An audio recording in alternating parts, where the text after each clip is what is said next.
Father, thank you for planning to save people. And the Holy Spirit is at work today. And we need to cooperate with the Holy Spirit. Because we know that apart from Him, apart from the Holy Spirit, there will be no victory in our sharing, in the propagation of the gospel, in evangelism. Hallelujah. And as we know, Lord God, this is the very work of the church. Hallelujah. Hallelujah. Mayroong mga menial na gawain ng iglesia katulad ng mga pagpapaawit, mga menial na gawain ng iglesia katulad ng mga fellowship, but the major mandate, hallelujah, and that the church should be moved by this, it is the propagation of the gospel. Salamat, Panginoon, na inuudyukan mo kaming maging priority ito ng iglesyang ito. Hallelujah. Na magpahayag kami ng iyong mga salita sapagkat hindi papayag ang banal na Espiritu. Hallelujah. Na ang plinano ng Ama at ang sakripisyo ni Jesus ay walang maging saysay sa buhay ng mga tao. And here we are, Lord, we are cooperating as a church. And we thank you. Allow us now to understand the role of the Holy Spirit in the propagation of the gospel. So that again, we may appreciate the ministry of the Holy Spirit. We may appreciate the Holy Spirit Himself. Hallelujah. He is everything today. We recognize you, Holy Spirit. Manifest in us. You dwell in us. You dwell in us. You are here with us. Hallelujah. And so help us. Maraming salamat. We just commit to you our learning today, oh God. The way you want to recondition your church. The way you want to recondition an individual Christian here. Hallelujah. We thank you for the victory. We thank you for the outpouring of the Holy Spirit and the abundance of your blessings. Hallelujah. In the name of Jesus alone. Amen.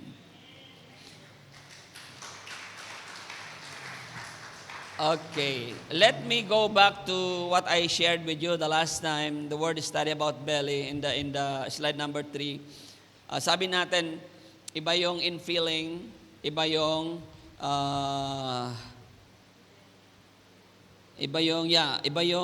indwelling. The Holy Spirit lives in us, He is in us. Pero bakit kailangan pa niya tayong mabaptize ng banal na Espiritu? Yun yung tinatawag na infilling. The thing is, when we receive Christ as our Savior, the Holy Spirit right away quicken our spirit, nabuhay ang ating mga spirito at nanahan siya sa atin. Diretso doon sa ating mga spirito. Because that is the parang conductor, no? Parang dumediretso doon ang touch ni God with our spirit. Our soul and our body are sinful, no? Pagdating ng banal na Espiritu sa ating mga espiritu, binuhay niya kasi hindi siya makakapanangan kung hindi buhay ang ating espiritu. So the Holy Spirit directly reside in our spirit after quickening our spirit or giving life in our spirit. Pagkatapos nito, mga kapatid, He has the mandate to subdue, or somewhat not subdue, but to have His residency on our soul and to have His residency on our body. Yan. Kaya, yung indwelling na binabanggit natin, ang Espiritu, sino mang tumanggap kay Kristo, may Espiritu ng Panginoon, He lives in our spirit. Pero wala siyang residency pa rin sa inyong mga kaluluwa at sa inyong mga katawang lupa. That is why the baptism of the Holy Spirit has to be experienced by everybody, by everyone who accepted Jesus Christ, so that the Holy Spirit can have His residency, not to control. It is wrong to say for the Holy Spirit to control, no. The right word is residency. For the Holy Spirit to have His residency on your soul, and the Holy Spirit to have residency on your body. Kaya kailangan mabautismoan ng banal na Espiritu. So, indwelling is done. The Holy Spirit dwells in our spirit. Binuhay na ang ating espiritu, nananahan siya doon. Pero gusto niyang magkaroon ng residency sa ating mga kaluluwa. Kasi tripartite being tayo, according to Thessalonica.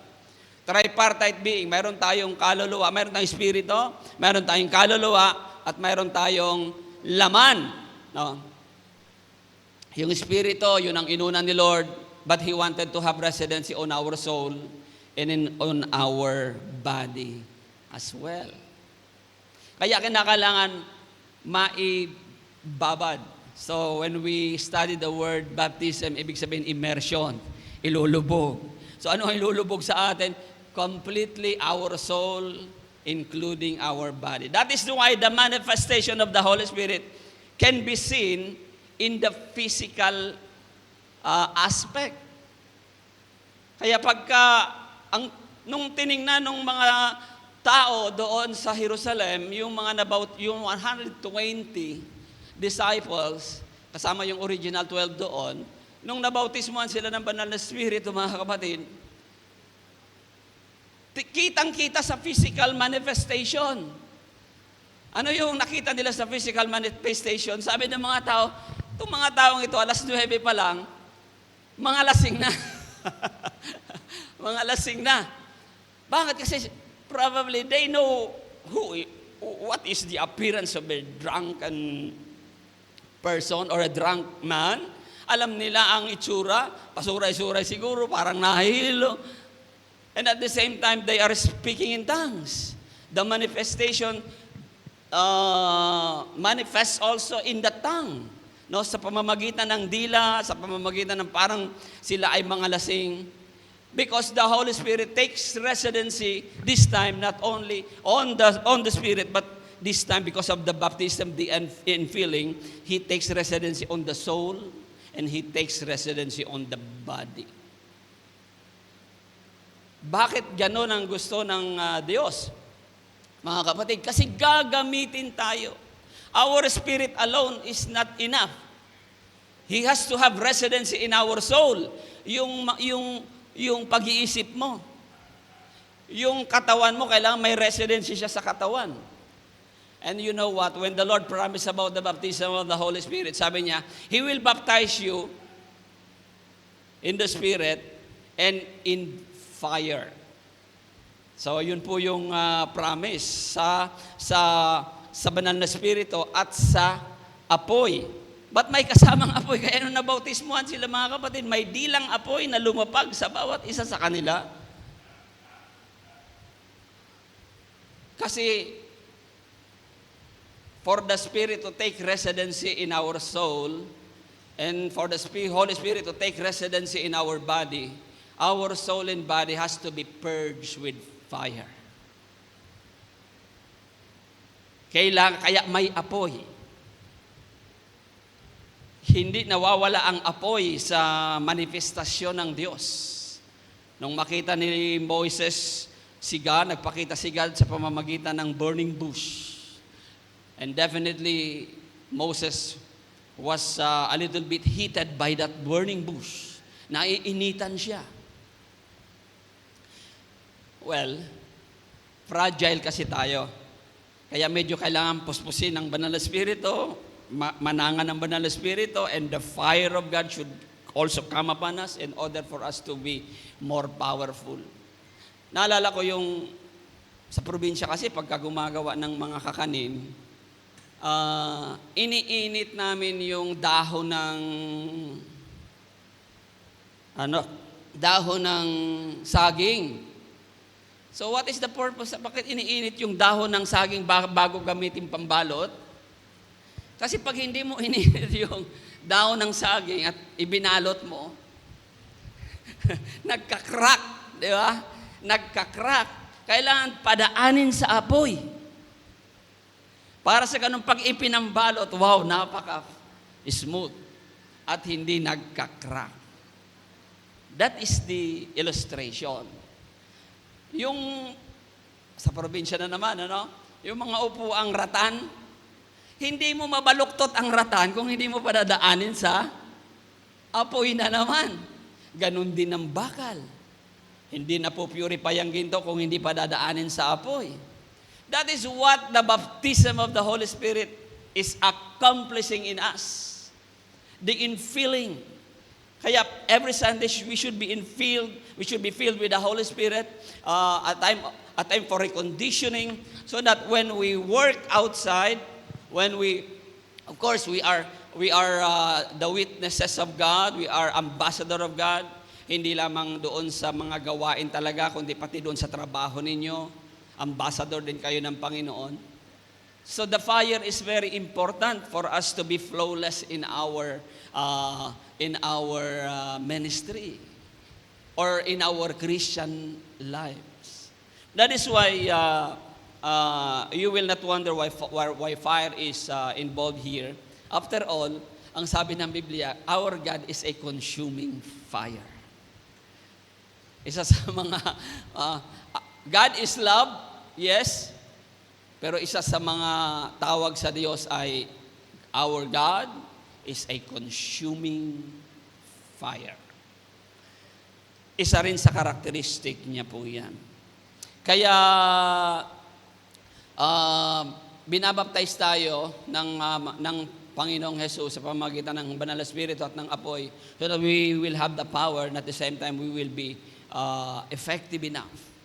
Katulad ng mga halimbawa, nababalukto tayo for a purpose, nagagamit tayo for a purpose. Bakit? Sapagkat pinapadaan tayo sa apoy. Flawless tayo sa pagkakagamit o sa paggamit ng Diyos. Katulad ng pagbalot ng mga kakanin sa pamamagitan ng dahon ng saging.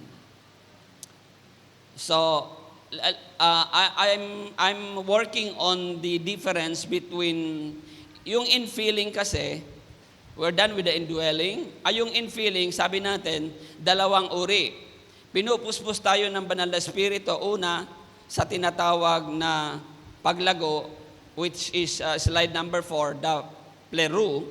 So the Greek word pleroo is used for growth and maturity. So that is one of the purpose kung bakit gusto ng Holy Spirit na mag-manifest sa atin ang kanyang kapangyarihan from our spirit, radiating to our soul, manifesting to our body. Okay? Kasi ang salvation ni Lord hindi lang sa espiritu natin, sa kaluluwa din natin, pati na sa ating katawan. Kasi yung katawan na yan, yung katawan ninyo, katawan natin, napaka-importante yan. Kasama yan sa iniligtas. Akala ko ba, Pastor, mabubulok yan? Oo, mabubulok yan, pero babantayan yan. Sapagkat sa pagkabuhay na maguli, the same elements of your body is going to be resurrected. Hindi kukuha si Lord ng bagong material para sa pagkabuhay mo. Kung ano mayroon ka, iyon ang gagamitin ng Diyos. Kung ito man ay abo na, nagkalat na sa dagat, iyon pa rin ang hahanapin sa pagkabuhay na maguli. Why? Sapagkat sa panahon na buhay ka pa, ang Banal na Espiritu ay nagraradiate na from your spirit up to your soul, manifesting throughout your body. Kaya mahigpit na sinasabi ni San Pablo, huwag niyong gagamitin ang anumang bahagi ng inyong katawan sa kasamaan. Kayo ang templo ng Espiritu Santo. Ang inyong mga katawan ay templo ng Espiritu Santo. We need to treat our body as holy as the Lord perceive it to be. Banal, mga kapatid. Kaya napakahalaga ng ating katawan. Hindi ito katulad ng iba, wala yan. Pagka mabubulok lang yung katawan mo. Kahit anong pa-sexy mo dyan, mabubulok lang yan. Kahit anong kinakain mo dyan, mabubulok yan lang. Yes, mabubulok. But before the eyes of God, our body is important. Mga kapatid, ano man ang mangyari dito pagkatapos nating mamatay. Because the same material will be used. Kasi ginamit na yan ng Banal na Espiritu sa manifestasyon ng bautismo, no? Sa infilling na gusto ni Lord, talagang babad ka pati yung kaluluwa mo at ang iyong katawan. Mga kapatid. That's why the pleroo, we talk about the pleroo in slide number 4, ito ay kapuspusan para sa paglago. Pero may kapuspusan naman para sa tinatawag na pagpapalaganap sa salita ng Diyos. Magkaiba po yun. Yung Greek word para sa pagpapalaganap ng salita ng Diyos in slide number 3, the pimplemi. No? The Greek word pimplemi is used, empowered them for the work of the preaching of the gospel. Pimplimi. Okay, so inulit ko lamang po para hindi tayo malito. May kapuspusan para sa paglago. Minsan hindi na natin makita yung difference niya. Gabuhok lang siguro ang pagitan. Pero anyway, it is all the empowerment of the Holy Spirit, the baptism of the Holy Spirit, whether it's for growth or whether it is for the propagation of the gospel. Kaya makikita natin, mga kapatid, yung growth mo is not detached from the propagation of the gospel. Kaya pag ang isang Kristiyano sinasabing lumalago na hindi naman nangangaral, hindi naman nagwi-witness, malaki ang duda natin dyan na relihiyon lang yan. Kasi ang paglago ng isang Kristiyano ay nagtatranslate sa tinatawag na pimplimi. The plero and pimplimi, magkamag-anak ito. Ang bautismo ng Banal na Espiritu, ang infilling natin is just but one, however, different purpose, and these two are conduit. Think of it, Christians. Think of it, brothers and sisters. That's why we are trying to magkaroon tayo ng mga gawain na kung saan mayroon kayong opportunity to manifest the pimplimi. Anong ibig sabihin? Magkaroon ng opportunity para makapag-share tayo sa iba. Kasi hindi pwedeng malago ka pero wala kang sharing na ginagawa. After all, the sharing is the most important one. This should be comes first. Sa Biblia, pag inaral mo ang aklat ng mga gawa, matapos silang mabautismuhan sa Banal na Espiritu Santo, it is all pimplimi. The plero, just follow. Yung paglago nila sumusunod, pero lahat pimplimi. Nangangaral, may naliligtas, may gumagaling, nangangaral, lumalago ang salita ng Diyos, dumadami ang iglesia. It is all about missions and evangelism, guys. That is the way. After all, talagang gusto ng Lord, in the power of the Holy Spirit, to save mankind. Yun talaga ang pinaka-trabaho. Okay, so, pimplimi. Amen. Ang kapuspusan naman ng Espiritu Santo, kailangan din natin yung plero. It goes together. It goes together. Parang coin ito na magkabila yung pisngi. Pero usually, in a coin, ang importante yung tao. Kaysa doon sa likod. Isn't it? Will you agree with me? So, in a coin, dalawang side ang coin, may tao at saka may likod. You know what? Nagsusugal ako nung araw. Para nakakilala sa Panginoon, nagsusugal ako nung araw. Ang madalas na sugal namin ay yung 3.25 na ginaganon. Are you familiar with that? Doon lang sa isang tabi, basta may semento. Anong tawag doon ay Cara Cruz. Alam nila, Cara Cruz. Are you familiar with Cara Cruz? Okay, so yun ang sugal ko. Cara Cruz. Bago mo tirahin, ilalabas muna yung mga tao. 3.25 yun, mga tao yung nakaharap. Para pag ganun mo, so, alam nyo na, pag lahat tao ay lumabas, panalo ka. That is the Cara Cruz. 3.25 yon. Hindi ko alam kung alam pa nung ibang kabataan natin ngayon yan. Yun kasing sugal na yun, kahit saang lugar, basta may semento at medyo magbabounce yung coin, it can be played, no? Pwedeng siyang laruin. So, the pimplimi and plero is just like a coin, pero mas importante, as far as I will going to say, yung evangelism kaysa doon sa mga paglago. Kasi yung mga paglago na yan, it will just follow. Hello? Kaya sa Book of Acts, it's all about mission. Pastor, bakit hindi ka mag-preach kung paano ako yayaman? Bakit hindi ka man mag-preach sa emosyon ko? Bakit hindi ka man lang mag-preach on how to Be successful. Bakit hindi man lang kayo mag-preach ng mga pastor doon sa mga anxiety? Bakit hindi man lang kayo mag-preach tungkol sa stress? Bakit hindi man lang kayo mag-preach kung paano ang pagiging mabuting kaibigan? Bakit palaging Diyos? Because when you prioritize God, all these things will be added unto you. Amen. Seek ye first the kingdom of God and His righteousness. Ayaw naghahanap kayo ng mga preaching na ganyan, punta kayo dun sa ibang church. Kasi magpipreach sila ng prosperity. Sarap na sarap ka namang makinig kung paano maging prosperous.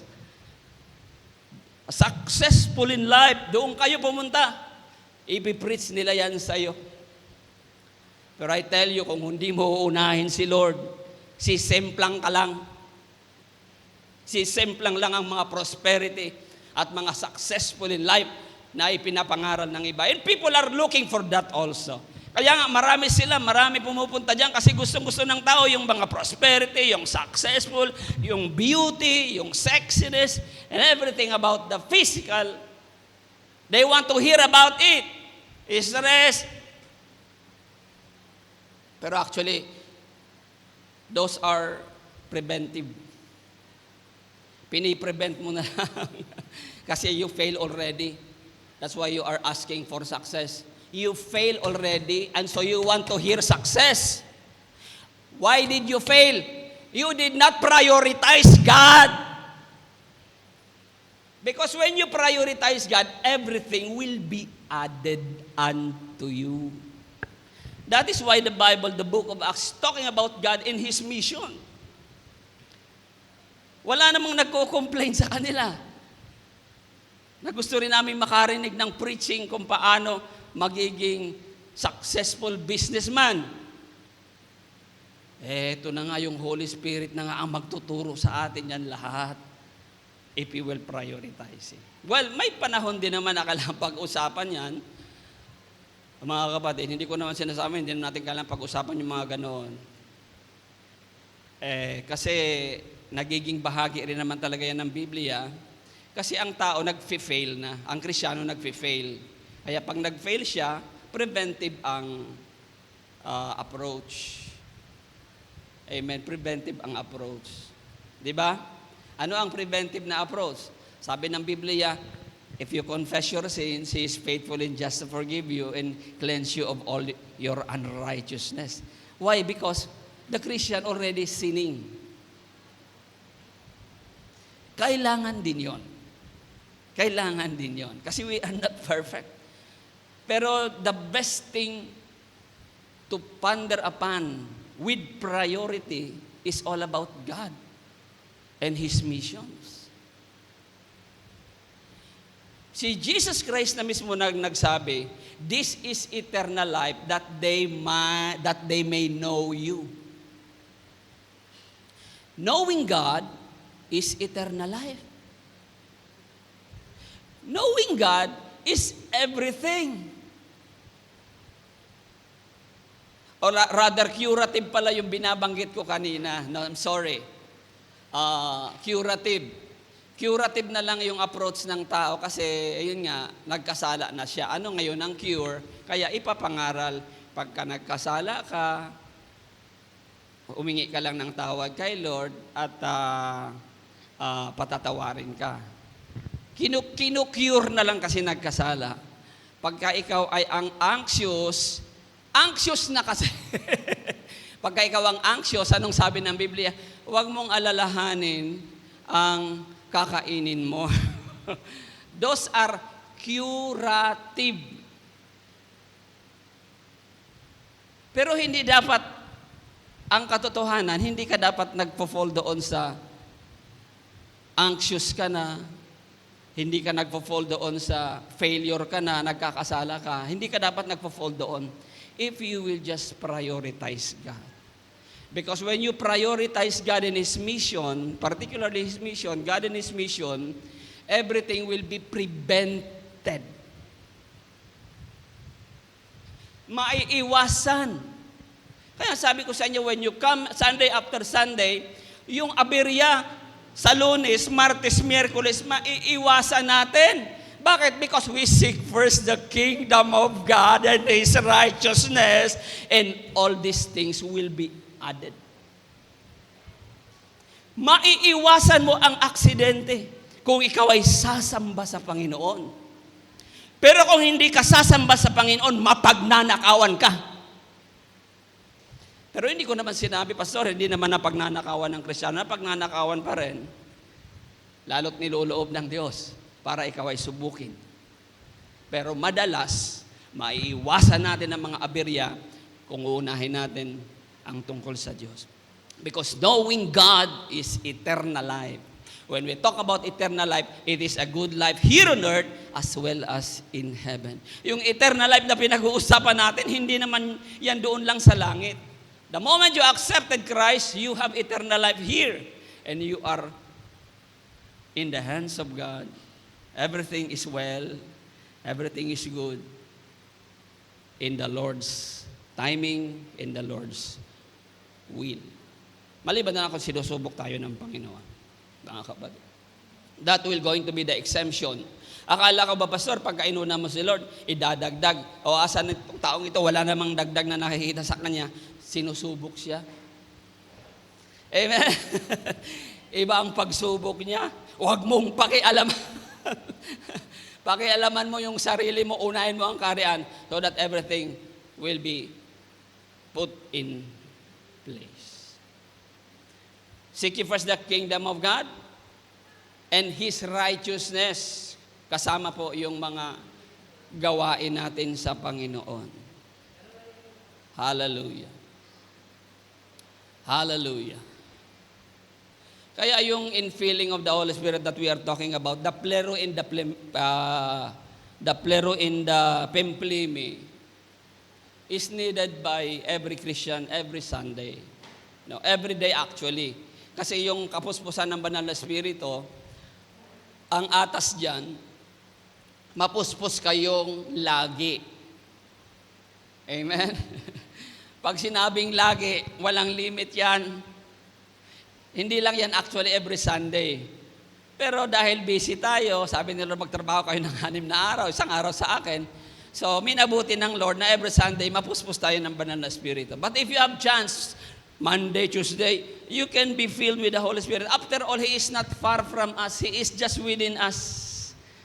Amen. Knowing God is eternal life. When we say knowing God, that means also communication. Communication. Bagamat tama yung ating sinasabi na relasyon, pero minsan kasi yung tao, pag sinabing mayroon kang dapat relasyon sa Diyos, ang kanyang batayan, yung relasyon niya sa tao. Pero the best siguro pwede natin gamitin is communication. Amen. He comes to you, the Lord approach you, the Lord save you for communication. He wants you to communicate with Him in order for you to be filled with the Holy Spirit always. That the Holy Spirit will radiate from your spirit to your soul, then manifesting towards your body. If you will come to think of the Holy Spirit, knowing Him, communicating with Him is eternal life, mga kapatid, there will be prevention. Kapag inisip mo ang Banal na Espiritu, araw-araw ng iyong buhay, He is not far from us. He is here. He abides and He is our helper. Come to His help, Holy Spirit. Kung iisipin lang siguro natin ang Banal na Espiritu, hindi lamang araw-araw, kundi sa bawat oras ng ating buhay, kaya ba natin gawin yon? Mga kapatid? Subukan kaya natin. I'll tell you, maraming aberya ang maiiwasan natin sa buhay if we will come to think of God always. Mayroon kayong alarm dyan sa cellphone ninyo? Subukan lang ninyo. May alarm kayo every hour. Bakit nag-a-alarm yung cellphone ko? I have to think of the Holy Spirit that resides in me. You try. Let's try that. Hallelujah. Guys, I'll tell you, God is everything. God is success. Hallelujah. Pero pagdating sa evangelism, we thank God that there is such a thing as pimplimi. Hindi lang paglago, kundi pimplimi. Again, that is conduit. You cannot say you're growing and yet you are not participating in evangelism because this is the very heart of God as preached the last time. Puso, tibok ng puso ng Diyos ito. And the Holy Spirit makes it a point that He meddled in this affair. Because as we know in our introduction, we will not going to be successful. It will not have a lasting impact if the Holy Spirit is neglected. Kaya doon sa binasa kanina, yung pinaka-sentro nun, yung Gawa 1:8. Basahin natin in slide number 5, sabi rito, ito yung pangako, subalit tatanggap kayo ng kapangyarihan, pagbaba sa inyo ng Espiritu Santo, at kayo'y magiging mga saksi ko sa Jerusalem, sa buong Judea at sa Samaria, at hanggang sa dulo ng daigdig. No? Mag-i-evangelize na kami. Sabi ni Lord, teka muna. Pagkapat, tinuro ko yan sa inyo na mag-evangelize kayo. Maghintay muna kayo. Naghintay sila 10 days, no? Prayer meeting sila, 10 days mga kapatid, overnight prayer meeting. Hindi sila umaalis doon sa second floor, 10 araw hanggang sa bumaba ang banal na Spirit. This was the first time that they were baptized. So, the direction is coming above down. Ganun din yung apoy, coming above down. Pinangako ng Panginoon, tatanggap kayo ng kapangyarihan. We need to be empowered. No? We have the Holy Spirit this time around. Pag Christian ka, you have the Holy Spirit, pero gusto ng banal na Spirit, mababad pati yung kaluluwa mo. Na wala ka nang aalalahanin sa buhay, kundi ang Diyos lamang. Mababad pati ang iyong katawan mo, na magmamanifest ang presensya ng Panginoon sa pamamagitan ng katawan natin. Amen? Tayo ang kamay at mga paa ng Diyos. Kaya sabi ng Biblia, kay gandang tingnan ng mga paa na nangangaral ng salita ng Diyos. Sapagkat ang Diyos ang gumagamit ng mga paang iyon.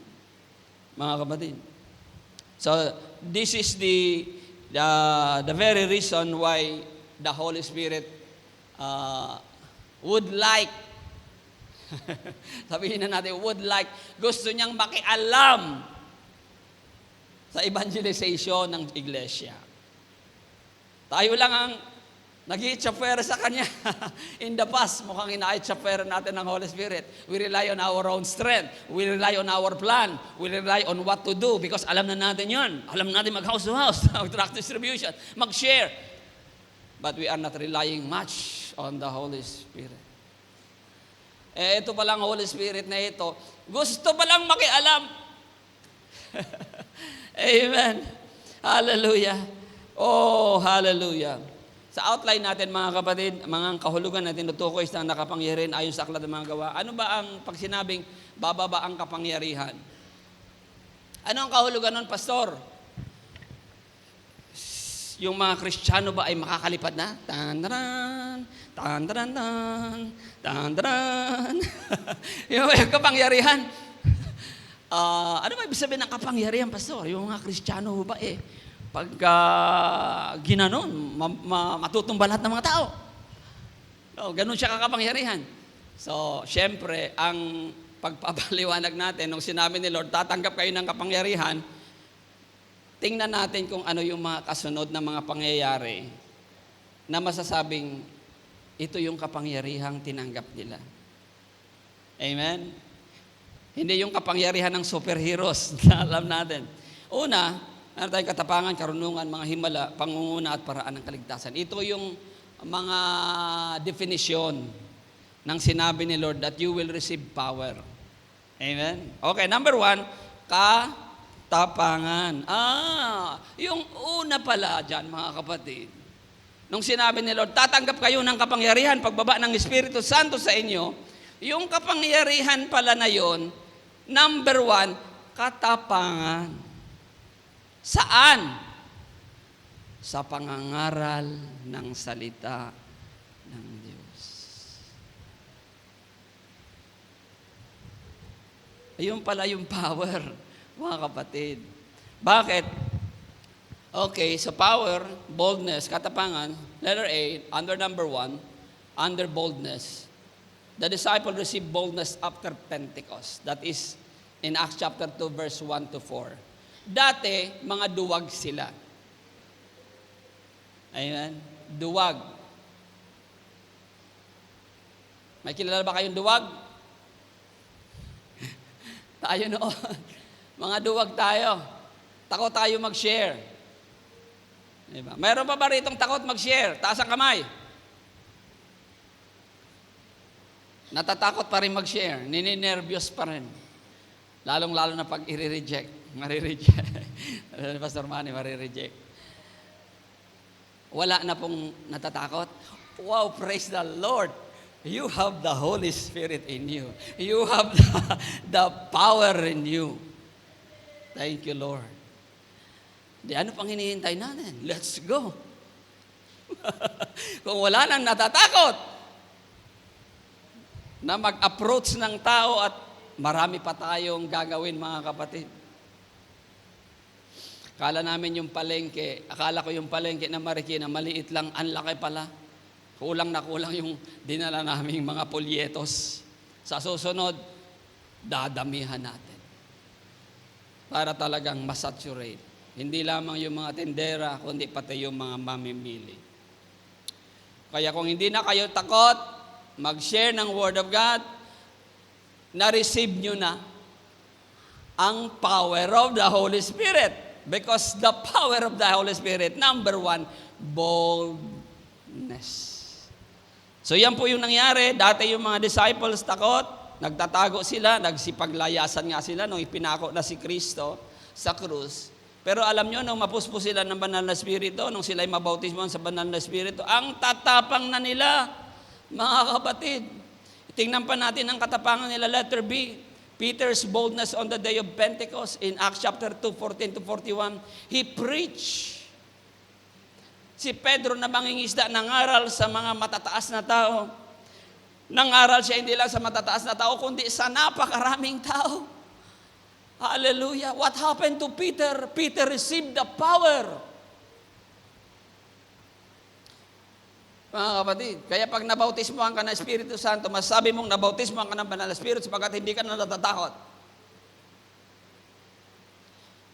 Doon sa Marikina may nangangaral bawat kanto. Magiging assignment nyo yan. Mga kapatid, mangangaral bawat kanto. Libu-libong taong pinapangaralan, hindi natatakot. That will going to be our assignment. Gusto ng Diyos ito para marami ang makakilala sa Kanya. Alam niyo, inaligtas according to the Bible, na record 3,000 souls were saved in that single day, in that one preaching. Kasi kailangan lang pala ni Lord ng boldness. Pagka nakipag-cooperate ka, kasama yung kapangyarihan ng Diyos, ang bunga boldness. The gospel is the power of God unto salvation. Hallelujah. Iyan ang pangunahin. Kaya binigyan tayo ng katapangan para sa kaligtasan ng marami. Number 3, letter C. So number 1, we talk about boldness. Yung mga disciples dati takot. Makita natin sa Bible sila ngayon ay tumapang. That is 1. Number 2, si Peter, nagkaroon siya ng boldness on the day of Pentecost. Nangaral siya sa napakaraming tao, hindi na siya natatakot o nahihiya. Number 3, the Holy Spirit emboldened believers, not only Peter but everyone now to preach according to Acts chapter 4 verse 31. Ano ang sabi ng Biblia? Pagkatapos nilang manalangin, nayanig ang kanilang pinagtitipunan. Nayanig ang kanilang pinagtitipunan. Napuspos na naman sila ng banal na Espiritu. The pimplimi happened again. But this time, sabi ko sa inyo, hindi lamang sa kanilang espiritu, kundi pati sa kanilang kaluluwa, it radiates in the physical realm. That is why the Bible records na nayanig ang kanilang kinatatayuan o pinagtitipunan. That is the way we are filled with the Holy Spirit. Kaya sinasabi mong napupuspos ka ng banal na Espiritu na hindi mo nga maitaas ang iyong kamay. Napupuspos ka ng banal na Espiritu, nakaupo ka lang. Pag napupuspos ng banal na Espiritu, sumasayaw sa Panginoon katulad ni David. Sapagkat ang kapuspusan ng banal na Espiritu, ang nais ng banal na Espiritu, He wants to take residence in our soul. Masaya ka. Yung katawan mo kasama, He wants to take residence in your body so that your body will not be used to sinning rather than for the glory of God. Hallelujah! Kaya kasama ang katawan. Mga kapatid, sa pagpapalakpak sa Panginoon, it boldens every believer. Silang lahat ay napuspos ng Espiritu Santo. They were all pemplime. Siguro kasama na yung plero. At buong tapang. Sino ang buong tapang? Na nangaral ng salita ng Diyos. Bawat mananampalataya, isang katunayan, natatanggap nila ang kapangyarihan sapagat sila ay tumapang. Number 4, letter C, boldness against opposition. Ano ngayon ang nangyari? Makita natin dito, dahil nadodominate na ng gospel yung Jerusalem, naaalarma na yung mga religious people. At ngayon yung mga religious people, because they were in authority, pag pinagbawalan silang mangaral ng salita ng Diyos. Mula ngayon, hindi na pwedeng mangaral. Pero the power that they receive includes boldness against opposition. Anong sabi? Acts 5:29, sumagot si Pedro at ang ibang mga apostol, they were the spokesmen. Sabi na, sa Diyos kami dapat sumunod at hindi sa tao. Ang tapang, ano? We would rather obey God than men. Napaalalahanan ko kayo tungkol sa verse na yan, ha? May mga Kristiyano kasi ginagamit yan laban sa pastor nila. Sinasabi ng mga member, we would rather obey God than you, pastor. Delikado yon. Hindi ganun ang konteksto, no? Mas susundin namin ang Diyos kaysa sa'yo na tao. Delikado ka. Delikado, no? Huwag. Makita naman natin dito na yung opposition is unbeliever. Amen? But if a believer oppose you, mag-isip-isip ka. Hello? Pagka ang isang mananampalataya, inoppose ka, mag-isip-isip ka. Kasi baka ikaw ang mali, siya ang tama. Amen? Amen? Yes. Pero pagka unbeliever, pinipigilan tayo, we would rather obey God than men. Masasabi mo lang yan kung ikaw ay matapang. Ibig sabihin, handa ka pugot ulo. Pugot ulo? Oo. We would rather. That is what happened to Stephen. Mga kapatid. Hallelujah. Kaya pag matatapang tayo, mga kapatid, missions will break forth, will be unleashed in this church.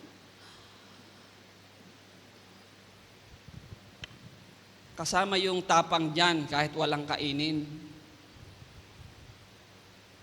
Iniwan nila ang kanilang mga bangka at sumunod sila kay Jesus. Ipinagbilan nila ang kanilang ari-arian para magamit sa Panginoon. Hindi sila natakot na maghirap. Kasama yan.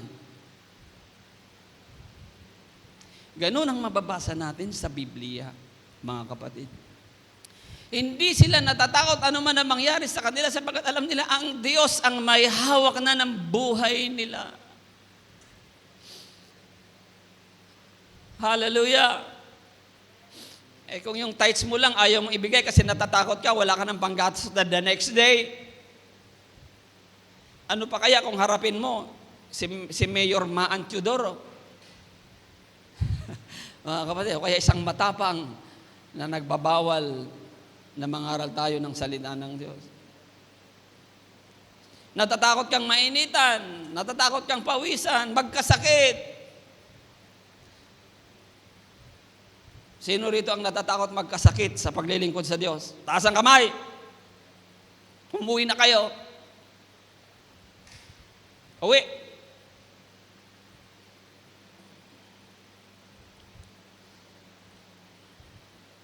Sino rito ang natatakot mawala ng asawa sa paglilingkod sa Panginoon? Kung yung asawa ay unbeliever at ino-oppose kayo? Pastor, paano na? Bread and butter namin. Paano na ako kakain? Hindi makakakilos. Because we are gripped by fear. Nahahawakan tayo ng takot.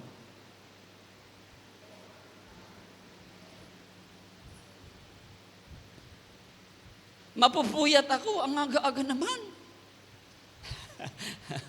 Natatakot magka-insomnia. Natatakot walang tulog. Pero sa ibang bagay nga, kahit walang tulog you will wonder at that, ano? Bakit kaya ganoon? Mas gusto kasi ng laman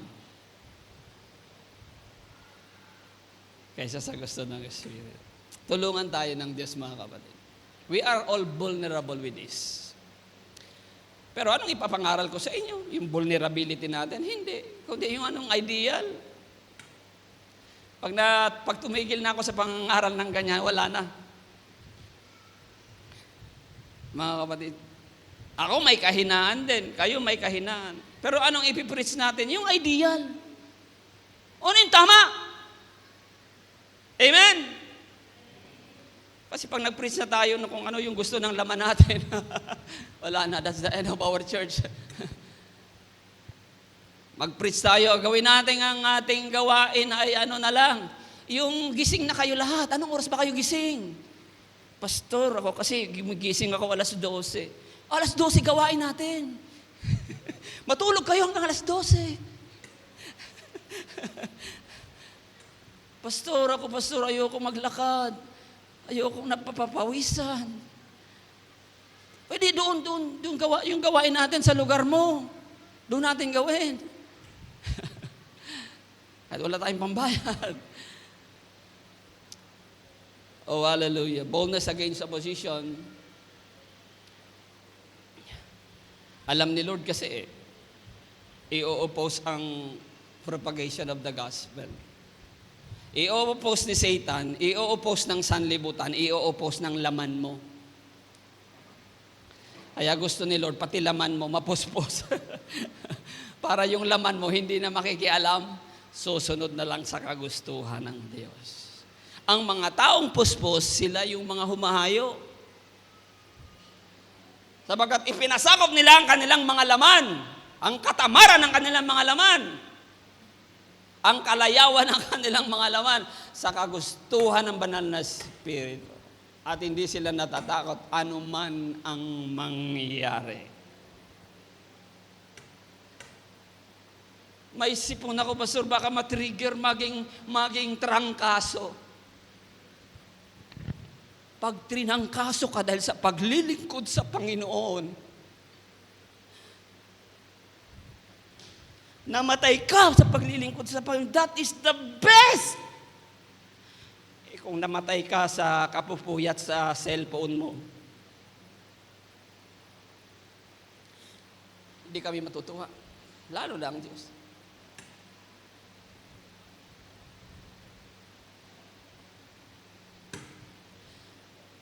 Balik na naman tayo sa ganitong preaching. Hallelujah. Okay, let's move on. So that is number 1. Ang power ay kahulugan pala ay katapangan. Na hindi ka na natatakot sa hinaharap mo. Sa pangangaral sa mga tao, maging sa mga hahadlang sa iyo. Kaya sabi ni Lord, nakikinita ko na. Pagka kayo napuspos ng banal na Espiritu, pati pintuan ng impyerno, hindi mananalo. Wow! Nakita ni Lord. Kasi gano'n ang mangyayari kapag natanggap natin ang banal na Espiritu Santo and we receive the plero and we receive the na pimplime. Ay, sabi ni Lord, nakikinita ko na. Pati pintuan ng impyerno, hindi pwedeng manalo sa inyo. May boldness na kasi. Nawala na yung takot. Nawala na yung takot. Hallelujah. Amen. Nawala na yung takot. Thank you, Lord. Okay, number 2, anong kahulugan ng power? So that is the very evident thing that we read in the book of Acts. Anong power kaya? Nakabasa ba sila ng isip na ng tao? Can you read my mind?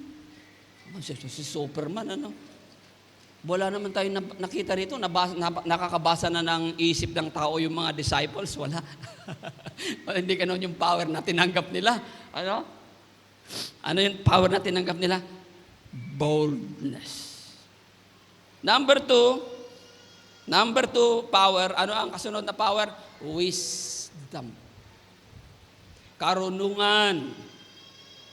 Hallelujah. Sa Bible, full of wisdom are requirements to the leadership in Acts chapter 6, 1-6. Verse 3 says here, kaya mga kapatid, pumili kayo ng mga kasamahan ninyo ng 7 lalaking iginagalang, puspos ng Espiritu at matatalino. No? That is the manifestation of receiving the power. Nagiging matalino ang anak ng Diyos upang ilagay namin sila sa tungkuling ito, lalo na sa leadership. So that is letter A. Then letter B, we have the wisdom by Stephen. Ngunit hindi nila kayang salungatin ang karunungang kaloob ng Espiritu kay Esteban. May boldness si Esteban, pero mayroon din siyang karunungan. No? Kaya't lihim nilang sinulsulan ang ilang lalaki na magpatotoo laban sa kanya ng ganito. Narinig naming nilalait niya si Moises at ang Diyos. Kaya nagdesisyon sila patayin si Esteban. Pero maging sa kamatayan, hindi natakot si Esteban at hindi nila kayang salungatin ang karunungan ni Esteban. So number 2 is wisdom. Number 2, letter B, wisdom of Stephen. Then we have another one, biblical example, Paul preaching in Athens. Nung nangaral si Pablo, he used wisdom to present the gospel in the way the Greek could understand. Sa pangangaral ng salita ng Diyos, mga kapatid, kailangan marunong tayo. Bagamat mayroon tayong instruction kung anong gagawin, pero pag nasa sitwasyon na kayo, you have your own wisdom what to do. And very surprising to know, after nung nag-share po kami kahapon, iba-iba ang kanilang mga ginawa. Mga marurunong na paraan kung paano papakitunguhan ang may-ari, ang tindera, pati yung mamimili. So we need wisdom, and wisdom is one of the manifestation of the power of the Holy Spirit. Letter D, another biblical example, when Paul before the governor, when he preached before the governor, he is full of wisdom. Makaraan ng ilang araw, dumating si Felix, kasama niyang si Drusilla, na isang Hudyo, ipinapatawag niya si Pablo at pinakikinggan ang sinasabi nito tungkol sa pananalig kay Kristo Jesus. Natutuwa kasi si Felix, mga kapatid, sa karunungang ipinapamalas ni San Pablo pagka siya ay nagsasalita tungkol kay Hesus Kristo. Ngunit nang magpatuloy si Pablo ng pagsasalita tungkol sa pagiging matuwid, pagka pumupunta na si Pablo doon sa aspetong na hihipo na ang kasalanan ni Felix, anong mangyayari? That is the wisdom of God. We touch sin. When we are filled with the Holy Spirit, we convict people of sin. We touch sin, hindi tayo natatakot. Kahit kaibigan natin at gagawin tayong kaaway, kasi pinapakialaman natin ang kanyang buhay. Pero when the Holy Spirit moved, the conviction is there, katulad ng babae, tawagin mo yung asawa mo. Wala akong asawa, kasi yung kinakasama mo ngayon, pang-8 mo na. Ang sabi ni Jesus. Dinuro-duro siya sa kanyang kasalanan. Nakailan ka na? When you are filled with the Holy Spirit, there will come a time kaya may makaaway tayo.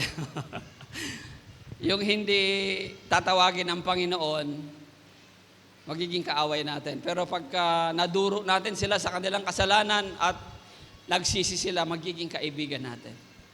Dalawa lang yan. Amen? Pag nakialam tayo sa kasalanan nila, magiging kaibigan tayo kung sila'y magsisisi. Pero magiging kaaway tayo kung mananaig ang pride sa kanila. May mga miyembro tayong wala dito kasi na-rebuke. O anong nanaig? Pride. Kaya hindi na dumadalo. Magpatuloy sila sa ganon sapagkat hindi sila tinawag. Kasi pag tinawag ka, magpapakumbaba ka, you will accept your mistake. You are willing to be corrected. If you're not willing to be corrected, go away. You are not part of this church. Because everybody here can stand in the presence of God with righteousness and holiness. Amen? Lahat tayo rito ay nakakaupo, nakakatayo sa presensya ng banal na Diyos sapagkat gusto nating maituwid ng Panginoon. So that is the biblical example regarding wisdom. Amen? Another manifestation of power. Number 3, hindi na natin ito pag-uusapan. Marami na tayong natalakay dito. Yung number 3 power, ito yung the Holy Spirit confirms the gospel with signs and wonders in evangelism. Yung nagpapatong sila ng kamay, gumagaling, nakagagawa ng himala. Isa yun sa ipinangakong kapangyarihan. Pero makikita nyo doon sa unang dalawa, yung unang dalawa has to do with self. Amen? Yung boldness at saka wisdom, sarili mo yon. Sarili mo yon. Kasi nandiyan sa iyo ang banal na Espiritu. Ngayon, itong signs and wonders, this is outside you. You don't control this. And again, this is the work of the Holy Spirit. So here we see, the Lord wants you to have boldness and to have wisdom, but at the same time, He meddle with the circumstances. Gumagawa siya ng himala. Gumagawa ng kagalingan sa pamamagitan natin. Amen? Kaya makikita natin dito that when the Holy Spirit operates, He is not just operating inside us, to our soul, to our body. He is operating also within the circumstances.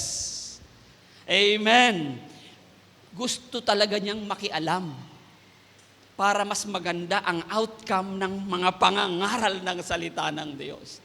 Magpapagaling siya kung gusto niya magpagaling sa pamamagitan ng pagpapatong ng ating mga kamay. Is the Holy Spirit so active? Yes, He is.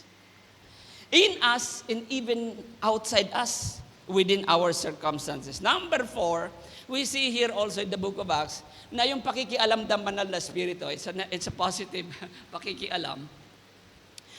He direct evangelistic effort. Amen.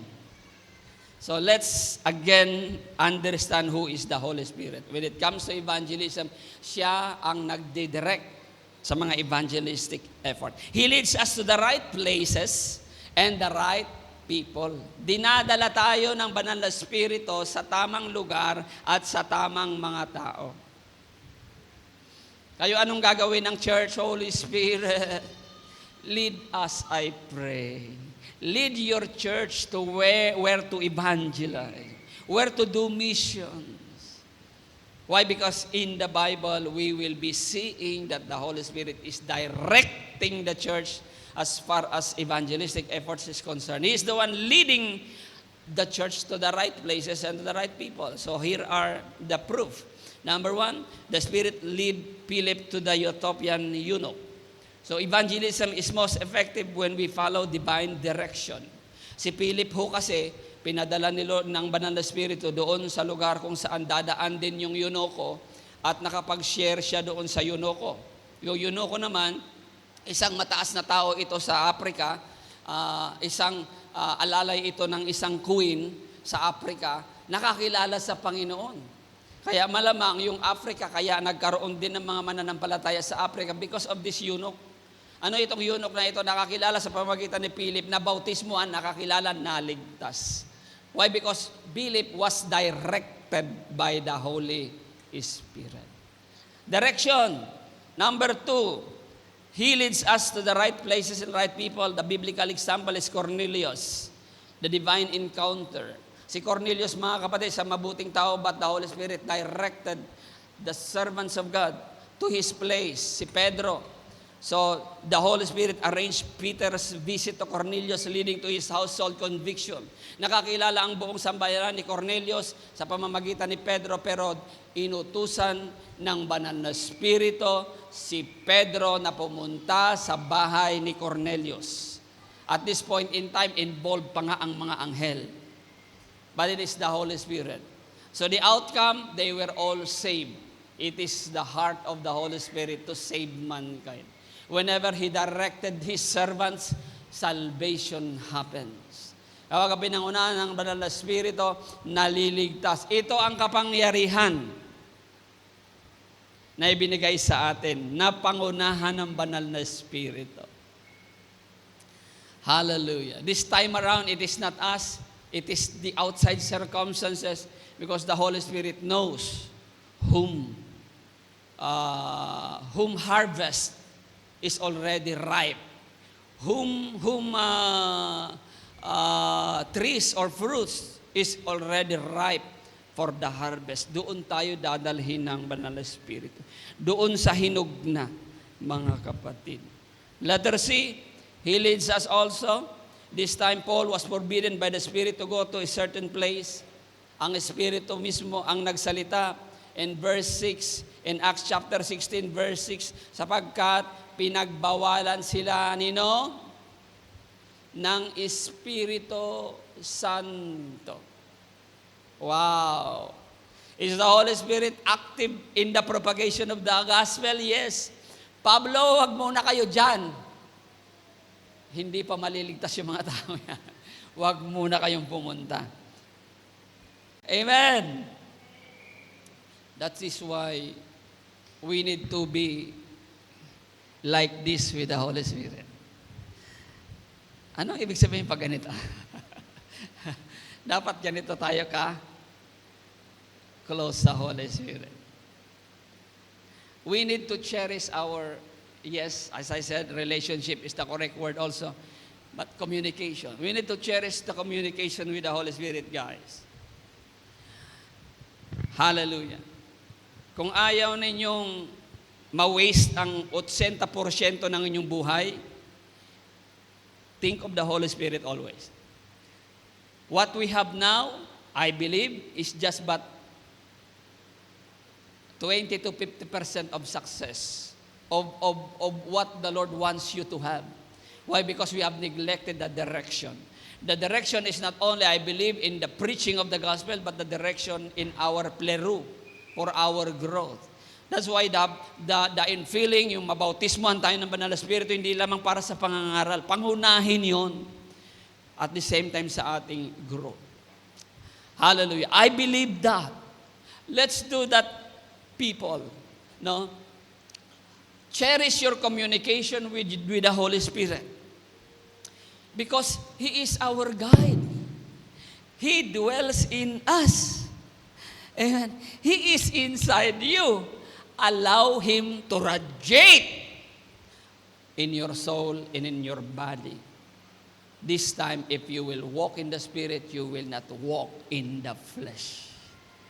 That is the only way to avoid walking in the flesh. Walk in the Spirit. Cherish your communication with Him. He is inside you. Pastor, di daming Holy Spirit niyan, ang daming mga Kristiyano. Tama ba yung kaisipang yan? Madami ang Holy Spirit. Katulad lang naman siguro yan ng apoy. No? Marami bang apoy? Marami apoy? Marami. Pero, iisa lang ba ang apoy? Iisa. Pareho ang sagot ninyo. Pareho ang tama. Iisa ang apoy.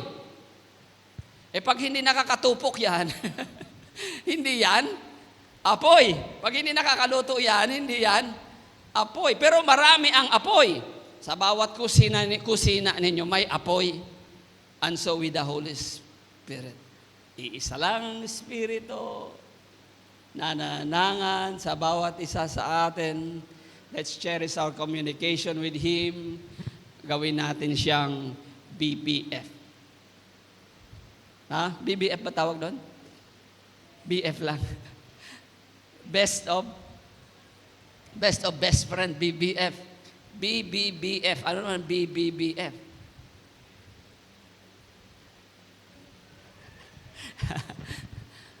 O lahat ng pwede niyong maisip na BBBF, gawin niyo sa Holy Spirit. Holy Spirit, I love you.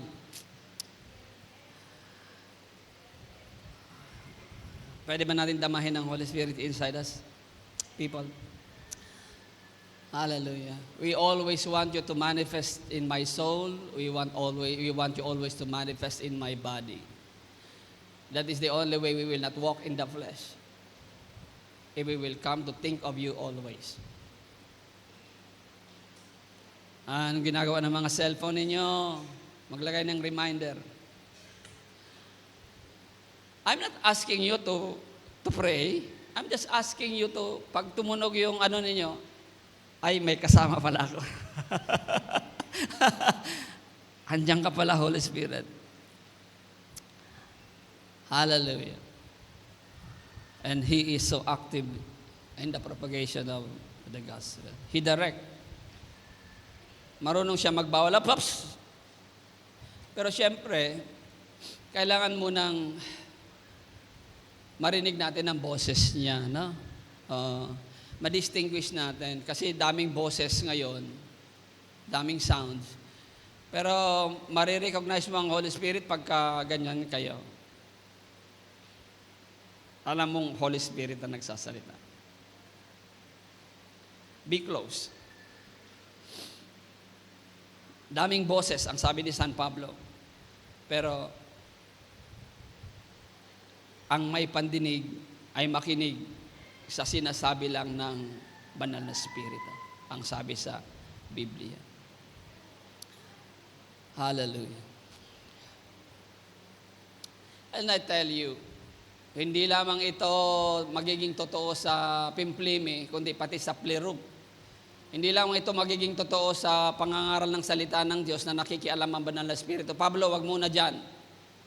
Kundi pati sa ating plero, sa ating paglago, makikialam ang banal na Espiritu. Anak, ito ang gusto ko mapangasawa mo.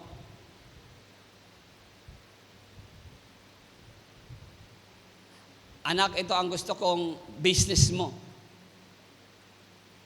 Anak, ito ang gusto kong trabaho mo. Anak, gusto ko dito ka magtayo ng bahay. Pati ba naman yung pastor, papakya naman ang banal na Espiritu? Palagay nyo? Opo.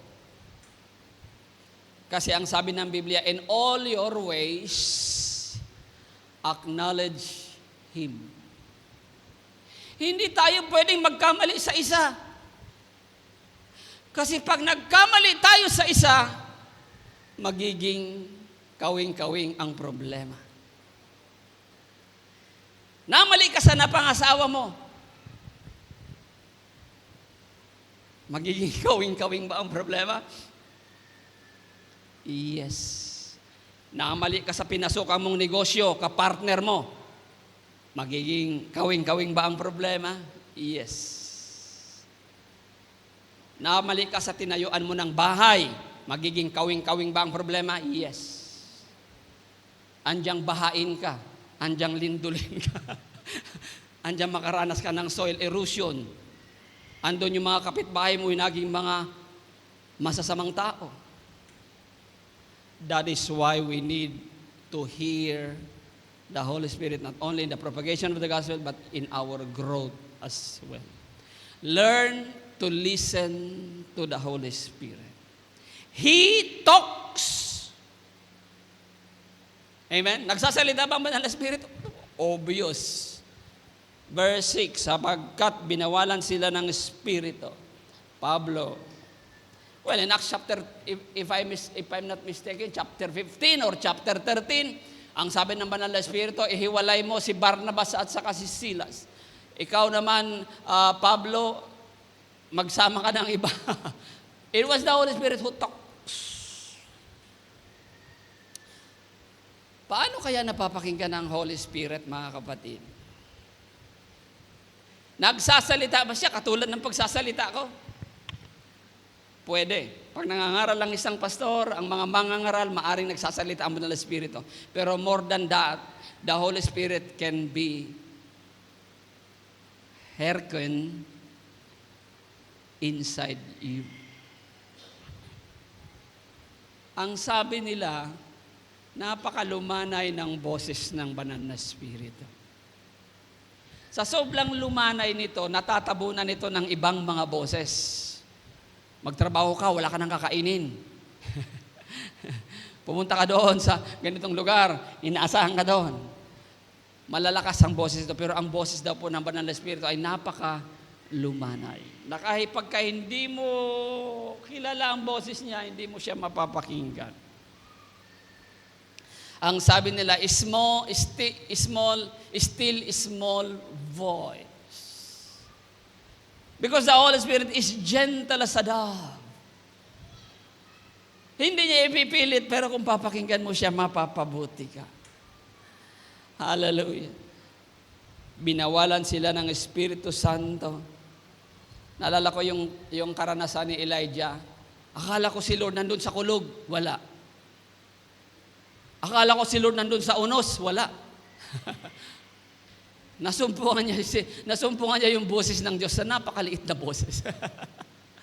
Ay, ikaw pala ito, Lord. Mabuti na lang kilala niya yung boses ng Diyos. Amen. So, cherish your communication with the Holy Spirit. Maging familiar tayo sa kanyang boses.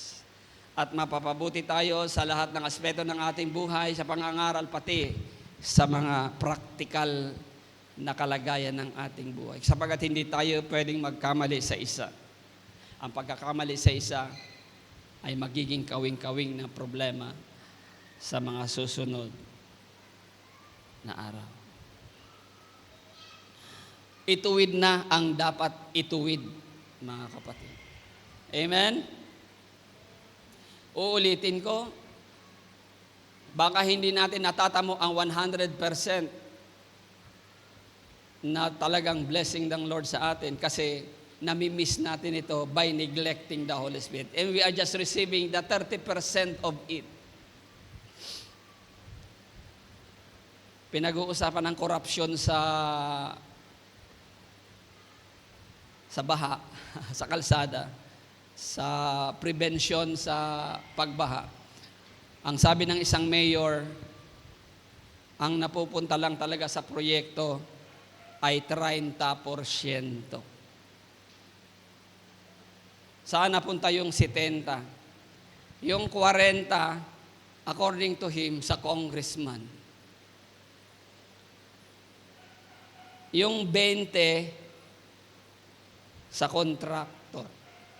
Magkakasabwat na, according to Magalong. May katotohanan ito. Kasi yung proyekto, 30% na lang ang inilagay na pera, kaya dumaan yung ulan, dumaan yung mga sasakyan, lubak-lubak.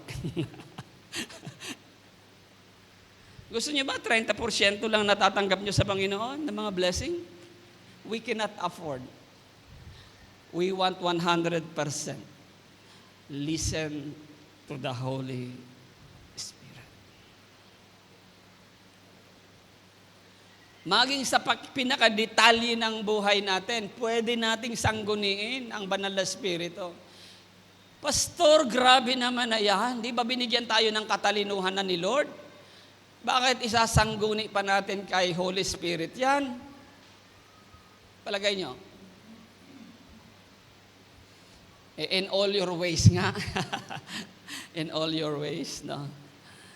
Acknowledge Him. There is nothing wrong if you acknowledge the Holy Spirit in every little details of your life. Huwag mo na nga lang ipaparinig siguro sa iba. Amen? Huwag mo na lang siguro ikikwento sa iba. Kayong dalawa na lang yun ng Holy Spirit. Kasi pag kinuwento mo yung sa iba, mawiwirduhan.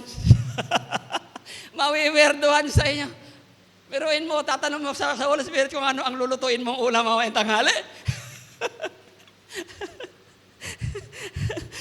Pag ikinuwento mo sa'yo, napaka-weirdo mo naman, Brad. Pati lulutuin mong ulam, tinatanong mo sa Holy Spirit. But there is nothing wrong with that. Guys. Nothing wrong. Ganun na kayo ka. Amen. Pag ganyan di ba? Pag ganyan ganito, pati pagpupo, pupupo lang ako ha. Correct.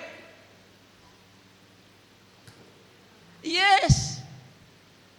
Pupupo lang si Mister. Nagpapaalam kay Mrs. Han, pupupo lang ako. Ganon. Ganon na. Mga kapatid. Honey, kakain ako, pahiram ng pustiso mo.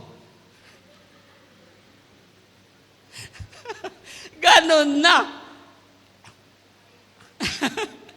Ganon. Well, advice ko nga po, huwag niyo ikikwento yung detalye kasi mawiwirduhan. Kayong dalawa yun lang ng Holy Spirit, mga kapatid. Ay makikita nyo, kawirduhan na nga po yung kinuwento ko sa inyo, natawa kayo, na nagpapalitan ng pustiso. Mayroon pong ganyan.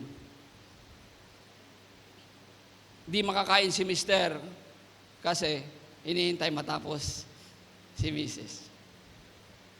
Naalala niyo yung kwento? Sa McDonald's, naobserbahan ng katabing lamesa. Ang sweet nyo naman po, tatay. Binabantayan nyo si nanay kumakain. Ang daming kinakain ni nanay. Mapagbigay kasi kami sa bawat isa. Nagsishare kami. Ba't di ko kayo kumain? Iniintay ko kasi siyang matapos kasi ako naman ang gagamit ng pustiso niya. Okay. Hallelujah. Well, even in the temptation, Matthew chapter 4. Tama po ba rilo natin? Tama. Matthew chapter 4, di ba? Verse 1, nilid ng Holy Spirit si Jesus para tuksoy, para subukin. At that detail, well actually yung binasa natin kanina, yung ating scripture reading, if you will going to go back to the scripture reading, I want us to recognize the Holy Spirit. Anong nabasa natin doon sa Holy Spirit kanina, guys, before verse 8, yung binasa, yung ating text, let me bring your attention to that. Hallelujah. Holy Spirit, we love you. It says here,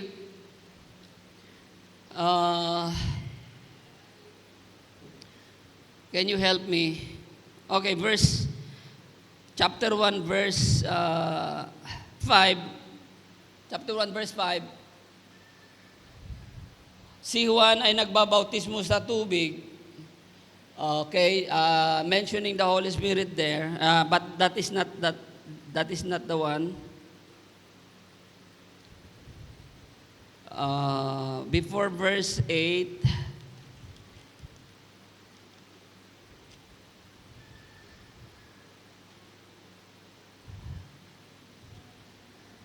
verse 2. Verse 2, hanggang sa araw na siya ay umakyat sa langit, bago siya ay umakyat sa pamamagitan ng kapangyarihan ng Espiritu Santo. Ayan na naman siya. Naninigлекto ng maraming Kristiyano ang Holy Spirit. Hanggang sa araw na siya umakyat sa langit, bago siya umakyat sa pamamagitan ng kapangyarihan ng Espiritu Santo, ay nag-iwan siya ng mga bilin sa kanyang mga apostol na kanyang hinirang. Kung si Jesucristo ay nabuhay sa pamamagitan ng Espiritu Santo, at ganoon din tayo, pati pag-akyat sa langit, may kinalaman ang Espiritu Santo. His ascension is by the Holy Spirit. Kaya ang sabi nila, alam nyo, ang mga aklat ng mga gawa ay dapat tawaging gawa ng banal na Espiritu. Totoo naman. So lastly, in the direction, He leads us the right place and people. Letter D, Paul and Silas was sent to jail with the permission in accordance with the Holy Spirit. Nabilanggo si Paul at saka si Silas dahil sa pangunguna ng banal na Espiritu, and because of that, the jailer was saved in his household. Naligtas din ang kanyang sambayan. So this is the way the Holy Spirit directs. And lastly, mga kapatid, the Holy Spirit, not only He gives us boldness, not only He gives us wisdom, not only He manifests signs and wonder, not only He directs us in our evangelistic effort, He is also working in the process of salvation. Pati yung taong maliligtas, tinatrabaho ng banal na Espiritu, ganon siya nakikialam sa pagliligtas sa sangkatauhan. Hello guys? Hello? Okay, the Holy Spirit convicts the world of sin, righteousness, and judgment. Letter A. He opens people's eyes to their needs of salvation. Ang banal na Espiritu nagbubukas ng kanilang mga mata na makita nila ang tagapagligtas. Letter B. Without conviction, people remain blind to the gospel. Hindi sila sumasampalataya sapagkat ang kanilang isip ay binulag ng Diyos ng kasamaan ng daigdig na ito upang hindi nila makita ang liwanag ng magandang balita tungkol sa kaluwalhatian ni Kristo na siyang larawan ng Diyos. Ang banal na Espiritu po ang siyang kumikilos din para makakita ang mga mata ng mga hindi mananampalataya, at according to this verse, makita nila ang liwanag ng magandang balita tungkol sa kaluwalhatian ni Kristo na siyang larawan ng Diyos. Bulag po kasi ang mga tao. At ang banal na Espiritu lang ang kumikilos para mabuksan ang kanilang mga mata. At makita nila, alin ang makita nila? Altogether, makita nila ang liwanag ng magandang balita. May liwanag ang buhay pag ang magandang balita ang ipinangaral. Letter C, another proof that He works in the process of salvation. The Holy Spirit isn't the burden for salvation's sake.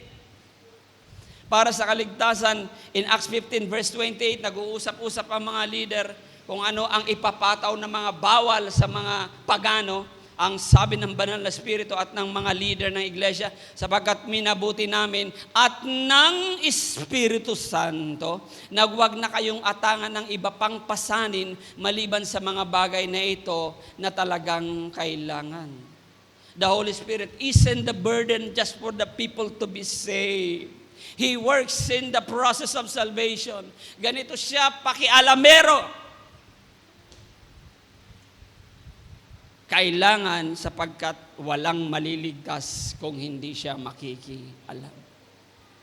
Ganon siya natin kailangan, mga kapatid, sa ating mga buhay. Letter D, the Spirit leads people to repentance. Pati sa pagsisisi, matapos silang makita ang liwanag, matapos mabuksan ang mga mata, makikita nila na sila'y makasalanan.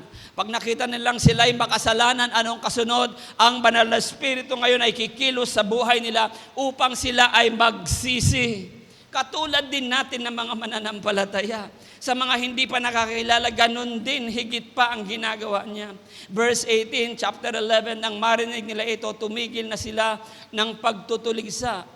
At sa halip ay nagpuri sila sa Diyos. Sabi nila, kung gayon ang mga hintil man ay binigyan din ng Diyos ng pagkakataong magsisi at tumalikod sa mga kasalanan upang mabuhay. It was the Holy Spirit who is discussing in this context, who's talking about in this context in Acts chapter 11. Binigyan din ng banal na Espiritu ng pagsisisi ang mga tao. Guys, it is all about the Holy Spirit. Amen. It is all about the Holy Spirit. Hallelujah. But the Holy Spirit glorifies Jesus. The Holy Spirit testify about the Father. But particularly in the propagation of the gospel, this is it. Pakialamero ang banal na Espiritu. Without which, we will go back to our introduction, evangelism is not going to be effective. Evangelism without Him is a mere religious activities and no lasting impact. In my concluding verse, let's again learn from Paul. Let's again be reminded of this. Sabi ni Pablo, concluding verse, guys, concluding verse, sa aking pananalita at pangangaral ay hindi ko sinubukang hikayatin kayo sa pamamagitan ng mahusay na talumpati at karunungan ng tao, subalit nangaral ako sa pamamagitan ng kapangyarihan ng Espiritu Santo. Upang ang inyong pananampalataya ay masandig sa kapangyarihan ng Diyos at hindi sa karunungan ng tao. Ano ang kapangyarihan ng Espiritu Santo? Ayon sa ating inaral, katapangan, karunungan, signs and wonders, direction, and lastly, He works in the process of salvation. We'll be singing a song. Tayo na po tayo.